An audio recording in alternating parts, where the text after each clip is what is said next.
इस वीडियो का कंटेंट राजस्थान माध्यमिक शिक्षा बोर्ड की पाठ्यपुस्तक माइक्रो मैक्रो इकोनॉमिक्स से लिया गया है, तो आप वीडियो को समझने के लिए बुक की भी हेल्प ले सकते हैं। क्लास 12 सब्जेक्ट इकोनॉमिक्स और चैप्टर नंबर हमारा 5 इस वीडियो से शुरू होता है और टॉपिक है पूर्ति की अवधारणा। ये आपका चैप्टर नंबर 5 है। तो पूर्ति की अवधारणा नाम के इस चैप्टर में हम इन 8 बिंदुओं में इन चैप्टर को समझेंगे। ये 8 टॉपिक हैं। पहला टॉपिक देखिए, आपको ये पेज नंबर 36 से 39 तक ये सारे टॉपिक आपको मिलेंगे।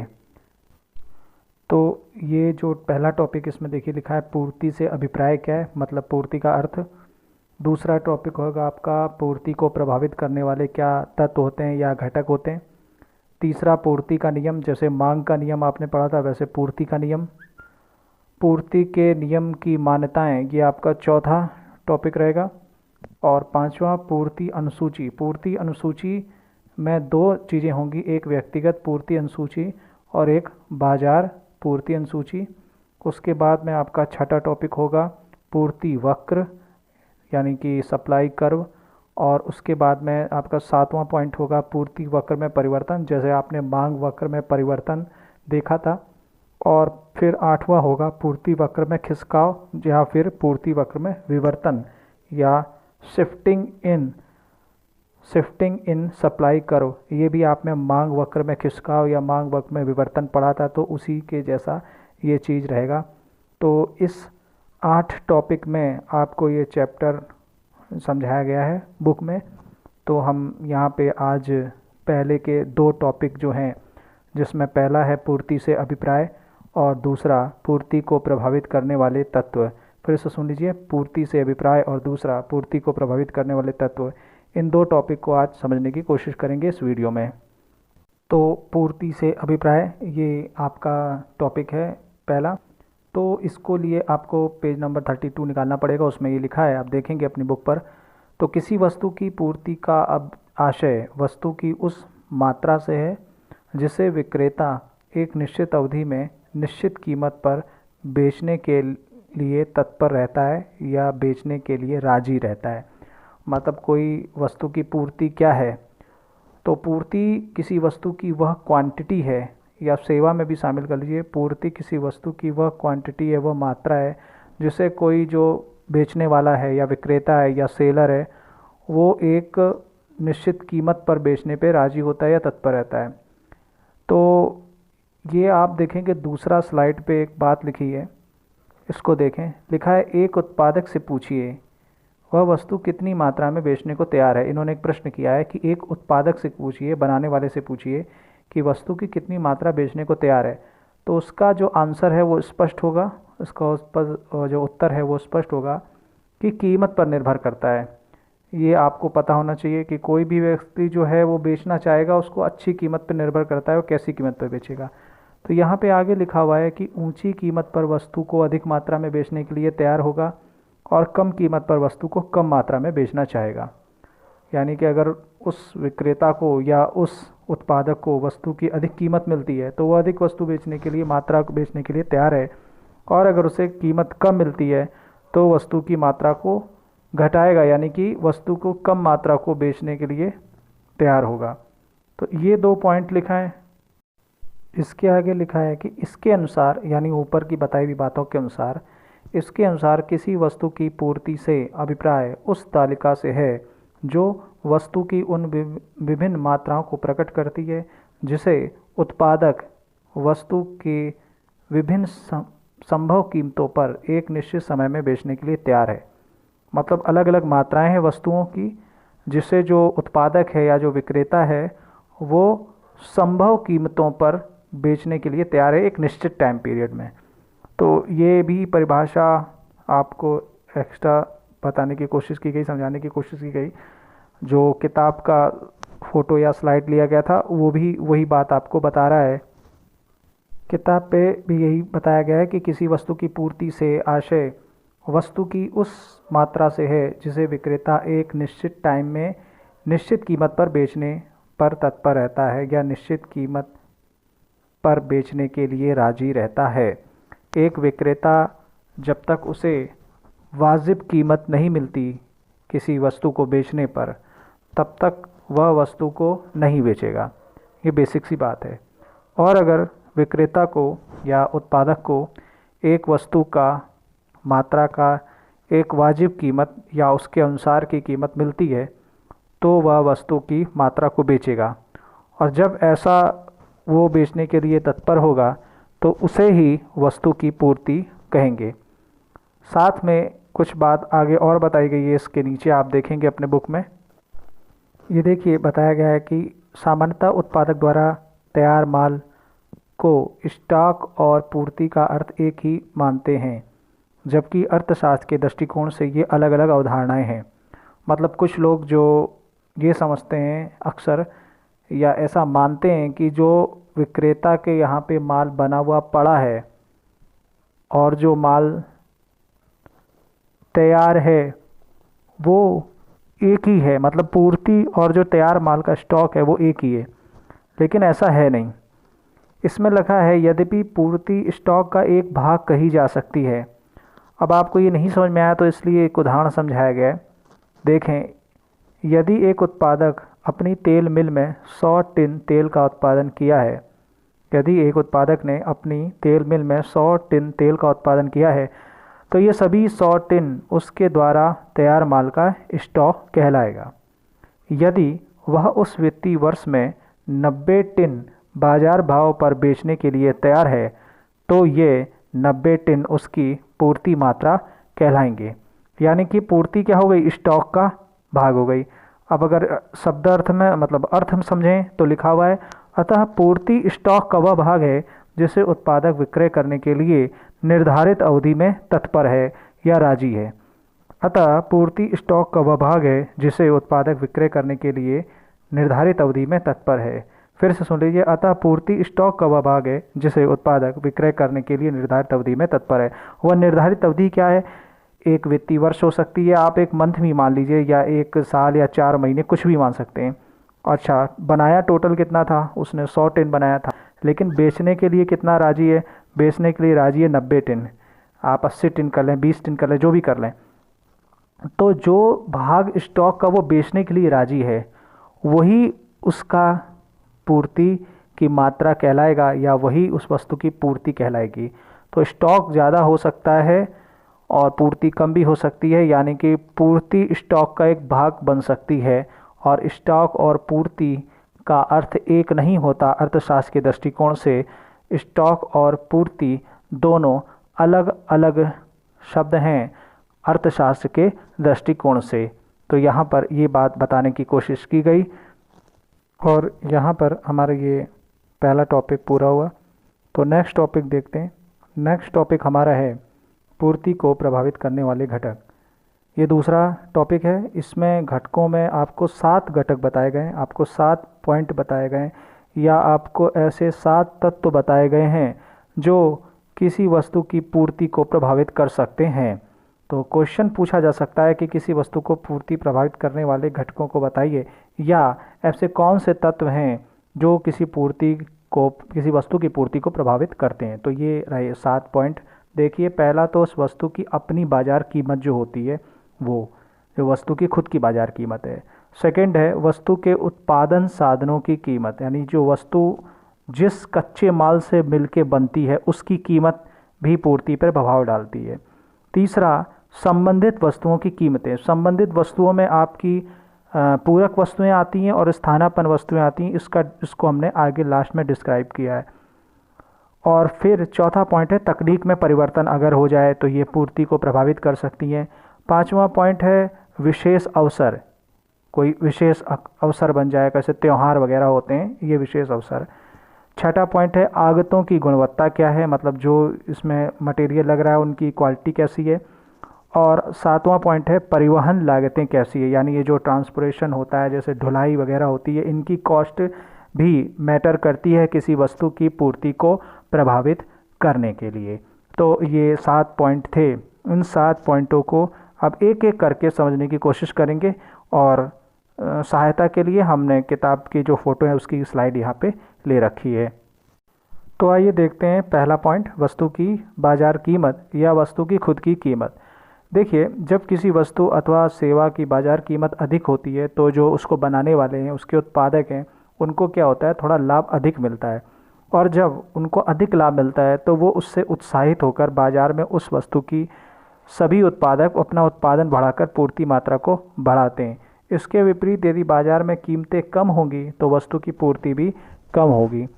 तो जब उत्पादक को थोड़ा सा प्राइस अधिक होने से मुनाफा मिलता है तो उस वस्तु की पूर्ति भी ज़्यादा रहती है। लेकिन अगर उत्पादक को वस्तु की वो क्या कहते हैं कि कीमत से ज़्यादा थोड़ा फ़ायदा नहीं हो रहा होता है तो वह वस्तु की पूर्ति भी कम ही रखता है।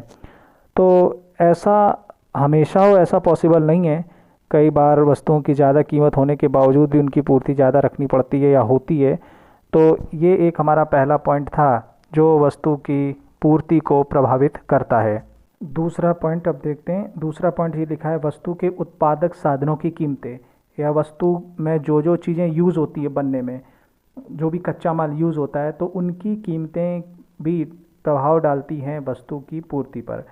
देखिए, ऐसा होता है अगर वस्तु में जो कच्चा माल लग रहा है उसके प्राइस बढ़ेंगे तो जाहिर सी बात है उनकी लागत वस्तु की बढ़ जाएगी। तो यहाँ पर ये बात समझाई गई है कि वस्तु के उत्पादन में प्रयुक्त साधनों की कीमतें बढ़ने पर उसकी लागत बढ़ जाती है। इसके विपरीत जिन वस्तुओं के उत्पादन में प्रयुक्त साधनों की कीमतें घटती हैं उनकी उत्पादन लागत भी घट जाती है। ऐसे में अधिक उत्पादन लागत पर कम उत्पादन होने से वस्तु में बाजार में उत्पाद की पूर्ति घट जाती है और इसके अपोजिट उत्पादन लागत घटने पर उसकी बाजार पूर्ति बढ़ जाती है। यानी कि जो वस्तु में कच्चा माल यूज़ हो रहा है उसकी कीमतें अगर बढ़ेंगी तो जो मेन वस्तु है, जो मेन प्रोडक्ट है, उसकी जो प्राइस होंगे वो भी बढ़ेंगे। और अगर ऐसा होगा तो उसकी जो मार्केट में सप्लाई है वो क्या होगी, घटेगी। लेकिन अगर वस्तु के अंदर जो कच्चा माल यूज़ हो रहा है उसकी कीमतें कम हो रही हैं तो उस मेन वस्तु की कीमत की जो लागत है वो भी कम होगी। और अगर ऐसा होगा तो लागत कम होने से प्रॉफिट ज़्यादा ले सकते हैं। तो इस कारण से उस वस्तु की जो बाज़ार में पूर्ति है वो बढ़ जाती है। यानी कच्चे माल या जो वस्तु में प्रयुक्त होने वाली सामग्री है उसकी कीमतें भी वस्तु की पूर्ति को प्रभावित करती हैं। फिर से सुन लीजिए, वस्तु में जो कच्चा माल लग रहा है या किसी उत्पाद में जो उत्पादन साधन लग रहे हैं उसकी कीमतें को घटने बढ़ने के कारण, उसकी कीमतें घटने बढ़ने का भी मेन वस्तु की पूर्ति पर प्रभाव पड़ता है। तो ये हमारा दूसरा एक निर्धारक घटक था। तो अब हम देखते हैं कि हमारा तीसरा निर्धारक घटक क्या है, यानी कि तीसरा वो कौन सा पॉइंट है जिससे कि वस्तु के पूर्ति पर प्रभाव पड़ता है। तो तीसरा पॉइंट है संबंधित वस्तुओं की कीमतें। अब ये संबंधित वस्तुएं क्या होती हैं इसको हम थोड़ा डिटेल में आगे पढ़ेंगे, लेकिन यहाँ पर हम शॉर्ट समझते हैं। इन शॉर्ट आप ये देखिए, इस लिखा है बाजार में कभी कभी वस्तुओं की पूर्ति अन्य संबंधित वस्तुओं, पूरक या स्थानापन्न, मतलब दो प्रकार की संबंधित वस्तुएं होती है, या तो उसका पूरक सहायक होगी या उसका सब्स्टिट्यूट होगा, की कीमतों के परिवर्तन से प्रभावित होती हैं। जिस वस्तु की संबंधित वस्तुओं की कीमत बढ़ती है तो उत्पादक उस वस्तु के उत्पादन को बढ़ाने के लिए प्रेरित होते हैं और अधिक लाभ प्राप्त करते हैं। ऐसे में जिस वस्तु की कीमत में कोई वृद्धि नहीं होती उसकी पूर्ति कम हो जाती है। मतलब यहाँ भी थोड़ा सा प्रॉफिट या मुनाफा या फ़ायदा देखा जाता है कि अगर संबंधित वस्तुओं की कीमत बढ़ती है तो क्या होगा कि जो उत्पादक है, जो बनाने वाला है, वो उसकी सप्लाई मार्केट में ज़्यादा करेगा, पूर्ति बढ़ाएगा। लेकिन अगर कोई सहायक वस्तु में खास वृद्धि नहीं हो रही तो क्या होता है, उस वस्तु की मेन वस्तु की पूर्ति कम हो जाती है। तो ये हमारा तीसरा पॉइंट था। अब पूरक या स्थानापन्न वस्तुएं क्या होती हैं, ये प्रश्न परीक्षा में पूछा जाने वाला एक प्रश्न है। तो पूरक और स्थानापन्न वस्तुओं को हम आगे डिस्कस करेंगे। वैसे पहले भी हम पुरानी वीडियो में जब मांग का टॉपिक पढ़ रहे थे, डिमांड का टॉपिक पढ़ रहे थे, तो हमने पूरक और स्थानापन्न वस्तुएं पढ़ी थी। तो एक बार फिर से हम पूरक और स्थानापन्न वस्तुओं को थोड़ा आगे लास्ट में समझेंगे। तो ये हमारा तीसरा पॉइंट था। अब हम आते हैं चौथा पॉइंट हमारा क्या है जो वस्तु की पूर्ति को प्रभावित करता है। तो देखते हैं चौथा पॉइंट। तो चौथा पॉइंट है टेक्नोलॉजी में परिवर्तन, प्रौद्योगिकी में परिवर्तन। साथ उत्पादक की नई नई तकनीकें विकसित हो रही हैं जो कम समय में कम लागत पर अधिक उत्पादन प्रदान करती हैं, जिससे किसी वस्तु की विशेष की पूर्ति बाजार में बढ़ जाती है। ऐसी तकनीकें सुधार नव परिवर्तनों को जन्म देते हैं। इससे उत्पादकों के लाभों में यकायक वृद्धि होती है। मतलब कई बार क्या होता है कि कुछ ऐसी वस्तुएं जिनकी पीछे कोई ऐसी तकनीक नई खोज हो जाए जिससे वस्तु की जो क्या कहते हैं कि प्रोडक्टिविटी है वो उसमें स्पीड आए, मतलब वस्तु बने बहुत जल्दी और लागत कम हो। तो इस प्रकार अगर कोई ऐसी तकनीक का खोज हो जाती है या ऐसा कोई नवाचार हो जाता है तो क्या होता है, वस्तु की जो पूर्ति होती है उसमें अचानक से वृद्धि हो जाती है। लेकिन अगर कई ऐसी वस्तुएं जिसमें कोई तकनीक में परिवर्तन नहीं हो रहा है तो मार्केट में उसकी जो सप्लाई होती है वो ज़्यादा नहीं बढ़ पाती है। आजकल जितनी नई नई टेक्नोलॉजी आती हैं जो लागत को कम करती हैं और उत्पादन को बढ़ाती हैं, तो ऐसी स्थिति में क्या होता है कि उन वस्तुओं की जो पूर्ति है, जो सप्लाई है, वो बहुत तेज़ी से बढ़ती है। तो यहाँ पर ये हमारा चौथा पॉइंट था। अब हम देखते हैं पांचवा पॉइंट क्या है। तो पांचवा पॉइंट आप देखो, विशेष अवसर। कई बार क्या होता है कि इसमें यहाँ पे भारतीय अर्थव्यवस्था को ही समझ लेते हैं। लिखा है भारतीय अर्थव्यवस्था में त्योहारों एवं उत्सवों का विशेष महत्व है, जिसमें विशिष्ट वस्तुओं सेवाओं की मांग अचानक बढ़ती है। उसकी पूर्ति के लिए हेतु विशेष अवसरों पर उत्पादक अपना लाभ अधिकतम करने के लिए अपनी पूर्ति बढ़ाकर बिक्री बढ़ाने का प्रयास करते हैं। जैसे कि दिवाली वगैरह पे क्या कहते हैं कि कपड़ों की वृद्धि हो मतलब कपड़ों के खरीदने में लोग वृद्धि करते हैं। और ये कई बार आखा तीज वगैरह आती है, अक्षय तृतीया, तो लोग सोना खरीदते हैं। ऐसे आपने होली पे रंग है या ऐसी बहुत सारी चीज़ें, ऐसे बहुत सारे ओकेज़न आते हैं जब कुछ ही विशेष प्रकार की वस्तुओं पे क्या होता है कि लोग खरीदते हैं, तो इसलिए उसकी सप्लाई बढ़ जाती है। दिवाली पे पटाखे भी यूज़ होते हैं तो उसकी सप्लाई बढ़ जाती है मार्केट में। तो अभी तो लेटेस्ट एक कोरोना वायरस का बहुत बढ़िया उदाहरण है कि देखिए कोरोना वायरस आ रहा है तो दो तीन चीज़ों की जो है सप्लाई बहुत बढ़ गई। तो पहली चीज़ जैसे मास्क, अब मास्क हर कोई पहन रहा है ना, तो ये एक ओकेज़न हो गया, विशेष अवसर हो गया, वायरस आ गया तो मास्क पहनना है। तो अब देखिए मास्क की सप्लाई बहुत बढ़ गई। लेकिन अगर आप आज से एक साल पहले या 6-7 महीने पहले मास्क लेने बाज़ार में जाएं तो आपको हर हर प्राइस का, जो महंगे से लेकर सस्ता और सस्ते से लेकर महंगे तक का मास्क आपको अवेलेबल नहीं था। वही सर्जिकल मास्क अवेलेबल होते थे। परंतु अब चूंकि डिमांड बढ़ गई है या विशेष अवसर आ गया जब लोग ज़्यादा उसकी मांग कर रहे हैं, तो ऐसे समय में क्या हुआ, सप्लाई उसकी बढ़ गई। ऐसे सैनिटाइज़र वगैरह का तो लोग जिक्र ही नहीं करते थे, लेकिन अब देखिए ज़्यादातर हैंड वॉश और ये सैनिटाइज़र वगैरह जो खाली मेडिकल इक्विपमेंट या मेडिकल लेबोरेटरी में, सॉरी लेबोरेटरी वगैरह में यूज़ होते थे, वो घर में भी या ऑफिस में भी यूज़ हो रहे हैं। और एक आपने देखा होगा थर्मामीटर भी यूज़ हो रहे हैं। तो इस कारण जो कुछ विशेष अवसर ऐसे आते हैं जब किसी वस्तु की मांग अचानक से बढ़ जाती है तो उसकी पूर्ति भी बढ़ती है। तो ये हमारा था पांचवा पॉइंट। अब हम देखते हैं अपना छठा पॉइंट क्या है। तो छठे पॉइंट में आप देखिए आगतों की गुणवत्ता। कई बार अच्छे किस्म का कच्चा माल उपयोग करने से वस्तु की उत्पादन मात्रा में वृद्धि होती है।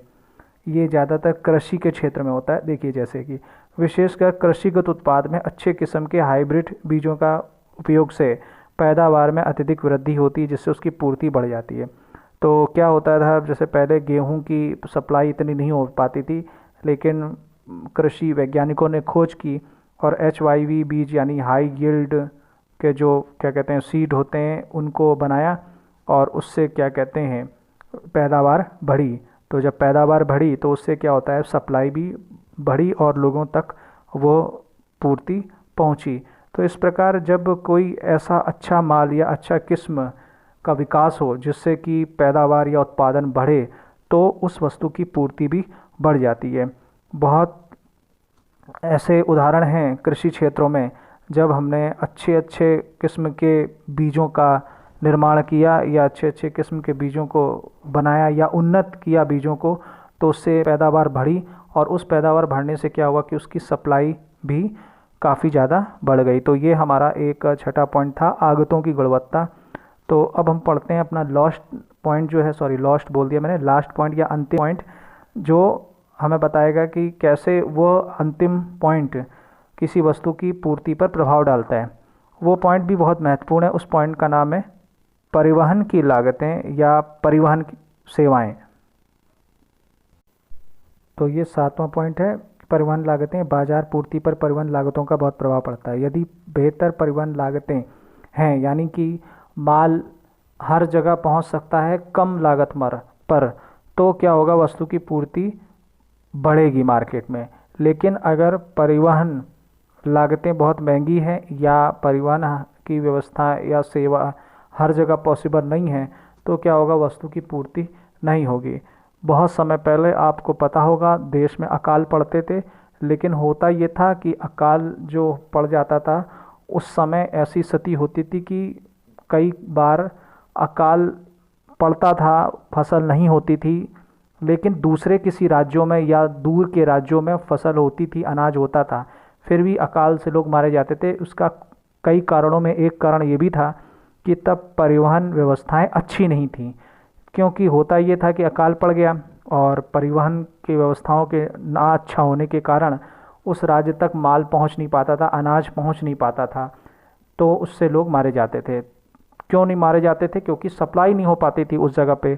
अब अकाल पड़ गया एक राज्य में, लेकिन दो राज्य छोड़ करके या दूसरी दूर जगह पे अनाज हो रहा है, लेकिन परिवहन की व्यवस्थाएं नहीं हैं, परिवहन की लागतें बहुत महंगी हैं, तो क्या होगा, माल अनाज पहुंच नहीं पाता था और सप्लाई नहीं हो पाती, और सप्लाई ना होने के कारण जो है लोगों को वो अनाज नहीं मिलता था और लोग मृत्यु को प्राप्त होते थे। तो ये हमारा एक बेसिक सा एक पॉइंट है जो आपको समझ में आ जाना चाहिए कि जो परिवहन लागतें होती हैं वो परिवहन लागतें बहुत मैटर करती हैं किसी वस्तु की पूर्ति पर। अगर आपकी परिवहन लागतें अच्छी नहीं हैं, क्या परिवहन लागतें बहुत महंगी हैं, बहुत ऊंची है, तो क्या होगा, वस्तु की पूर्ति पॉसिबल नहीं होगी।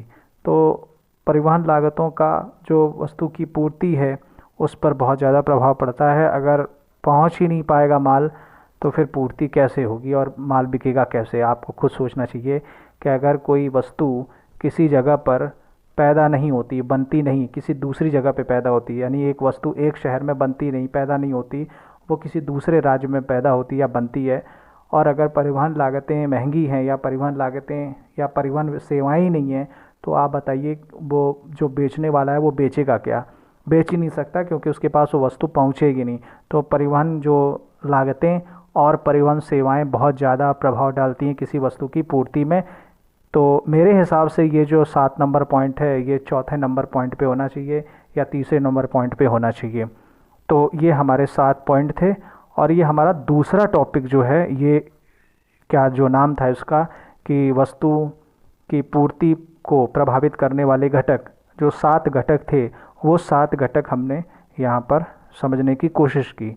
ये सब आपको पेज नंबर 32 पर मिल जाएगा, वहाँ पे ये सब दिया है, उसी से ही ये स्लाइडें बनाई गई हैं और आपको समझाने की कोशिश की गई है। और अब जैसा कि हमने पहले चर्चा की थी कि पूर्ति को प्रभावित करने वाले तत्व में जो संबंधित वस्तुओं की कीमतें या तीसरा पॉइंट था, उसको हम बाद में डिस्कस करेंगे। तो जो संबंधित वस्तुएं होती हैं वो 2 प्रकार की होती हैं, एक होती है पूरक वस्तुएं और एक होती हैं स्थानापन्न वस्तुएं। तो इसके ऊपर भी प्रश्न पूछा जा सकता है कि ये क्या होती हैं, तो इसको देखते हैं। पहला है पूरक वस्तु। तो ये हम पहले दूसरी वस्तु पढ़ते हैं, स्थानापन्न वस्तु। ऐसी वस्तुएं जिनमें एक वस्तु के स्थान पर संबंधित अन्य वस्तु का उपयोग करने पर उपभोक्ता को समान संतुष्टि प्राप्त होती है, उसे स्थानापन्न वस्तु कहते हैं। जैसे कि चाय और कॉफ़ी दोनों गर्म पेय पदार्थ हैं, एक दूसरे का पेय का उपयोग करने से व्यक्ति को समान संतुष्टि होती है। इस प्रकार पेप्सी और कोक भी स्थानापन्न वस्तुओं के उदाहरण हैं।